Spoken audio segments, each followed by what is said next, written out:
Aceh kembali diuji. Di tengah banjir bandang yang menerjang pemukiman, memutus akses, dan mengubah kehidupan ribuan warga dalam hitungan jam, satu fakta tidak bisa dibantah. Negara hadir. Relawan sipil bergerak. TNI dan Polri turun ke lapangan. Basarnas membuka jalur evakuasi. BNPB mengerahkan logistik. Pemerintah daerah bekerja tanpa jeda. Dan masyarakat bangkit saling menolong. Di darat, di sungai, hingga di udara, semua bergerak dengan satu tujuan, menyelamatkan rakyat Aceh. Namun sejarah juga mengajarkan, di tengah situasi darurat dan kekacauan akibat bencana, selalu ada segelintir pihak yang mencoba memanfaatkan keadaan. Aceh dengan latar belakang konflik panjang di masa lalu tentu tidak steril dari potensi tersebut.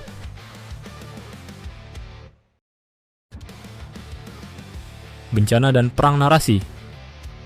Dalam banyak kasus di dunia, bencana alam kerap dijadikan pintu masuk perang narasi. Polanya hampir selalu sama. Negara digambarkan tidak hadir, aparat diposisikan sebagai masalah, dan emosi publik diarahkan menjauh dari fakta lapangan. Narasi semacam ini tidak membutuhkan kebenaran, cukup membutuhkan kekacauan dan ketidakpastian. Aceh pernah mengalaminya. Bahkan setelah tsunami 2004, masih ada upaya-upaya menghidupkan kembali isu lama dengan memanfaatkan penderitaan rakyat. Namun, waktu membuktikan perdamaian Aceh justru lahir bukan dari konflik lanjutan, melainkan dari rekonsiliasi, pembangunan, dan keterlibatan negara secara utuh.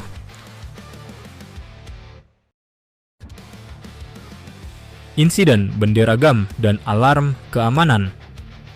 Di tengah fokus penyelamatan korban, muncul insiden pengibaran bendera GAM di ruang publik. Ini bukan peristiwa sepele, dan bukan pula ekspresi spontan tanpa makna. Pengibaran simbol politik di tengah bencana adalah pesan, dan pesan itu diarahkan bukan untuk pemulihan, melainkan untuk memancing reaksi. Situasi menjadi jauh lebih serius ketika aparat TNI mengamankan salah satu individu yang kedapatan membawa sepucuk pistol. Pada titik ini, isu tidak lagi berhenti pada simbol, tetapi sudah masuk ke wilayah ancaman keamanan nyata. Dalam kondisi darurat, satu senjata saja cukup untuk memicu kepanikan massal, konflik horizontal, dan terganggunya distribusi bantuan. Tindakan TNI membubarkan massa dan mengamankan pelaku bukan bentuk represi, melainkan langkah pengamanan situasi. Risiko ditumpangi kepentingan luar. Dalam dunia yang penuh persaingan geopolitik, konflik internal suatu negara hampir selalu memiliki nilai strategis. Banyak contoh global menunjukkan bahwa gerakan separatis jarang benar-benar berdiri sendiri. Seringkali ada kepentingan eksternal, baik berupa pendanaan, propaganda, maupun tekanan politik. Namun penting untuk ditegaskan, analisa ini bukan tuduhan. Ini pembacaan pola global yang berulang. Aceh berada di kawasan strategis Selat Malaka, salah satu jalur pelayaran terpenting dunia. Stabilitas Aceh bukan hanya kepentingan lokal, tetapi kepentingan nasional bahkan regional. Karena itu, setiap upaya mengganggu stabilitas Aceh di tengah bencana patut dilihat sebagai alarm bersama. Logika merdeka di saat bencana. Mari berpikir jernih. Di saat rumah hanyut, anak-anak mengungsi, logistik terbatas dan infrastruktur lumpuh, ada pihak yang justru menggaungkan teriakan merdeka. Pertanyaannya sederhana. Merdeka untuk apa dan untuk siapa?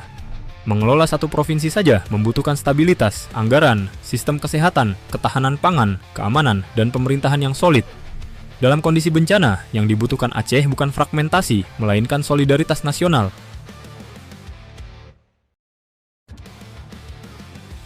Peran TNI dan Polri dalam darurat. Dalam doktrin pertahanan modern, penanganan bencana termasuk operasi militer selain perang. Artinya, kehadiran TNI dan Polri dalam situasi ini bukan untuk menekan rakyat, tetapi untuk menjaga agar keselamatan publik dan proses pemulihan berjalan tanpa gangguan. Pengamanan dilakukan bukan untuk membungkam suara, tetapi untuk memastikan tidak ada pihak yang memanfaatkan penderitaan rakyat demi agenda lain.